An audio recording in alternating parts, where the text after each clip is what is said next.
Hi everyone, I want to show today my PhD presentation. It has the title High Precision Lidar Bathymetry and 2D Hydraulic Modeling for Hydro Peaking and Flood Assessment.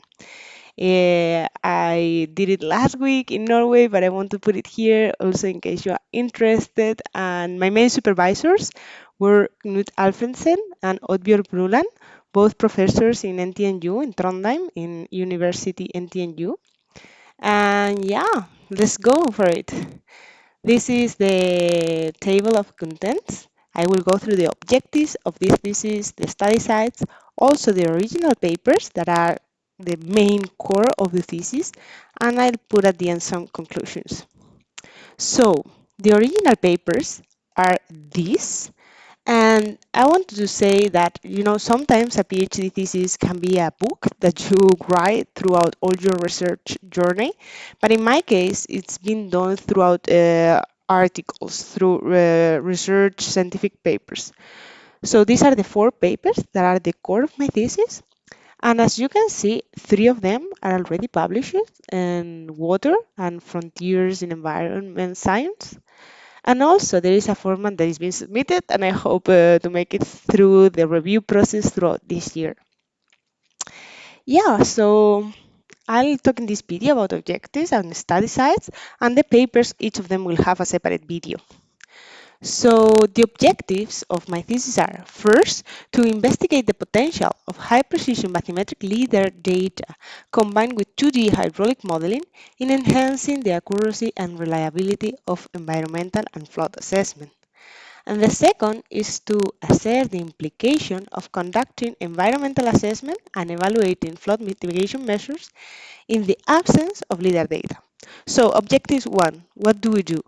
We have really good LIDAR data sets. Okay, how can we use them for assessing hydro peaking? That we will see what that means.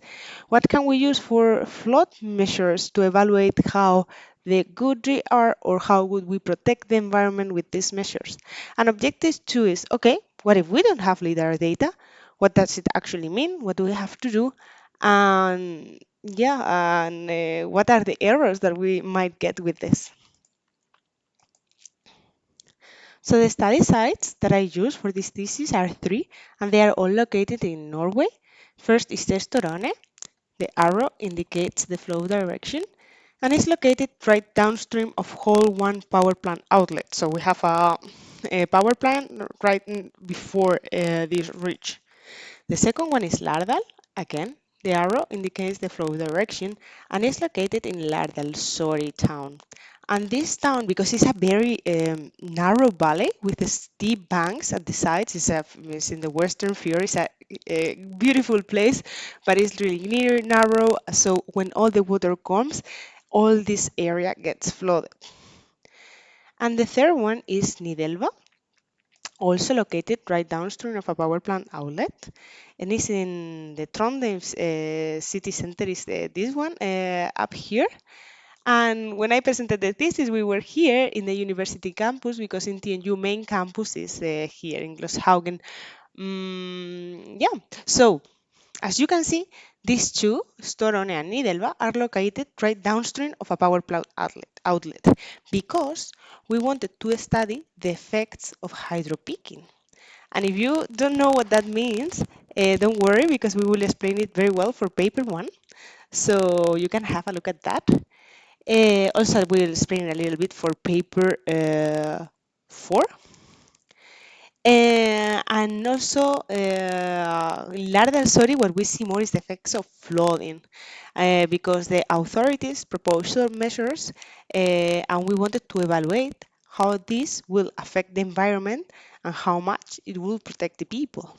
So if you want to know more about this, you can have a look at paper 2. And yeah, that's it for the intro. Feel free to ask anything, and if you want to know about more about any of the papers, just have a look at the following videos. Thank you.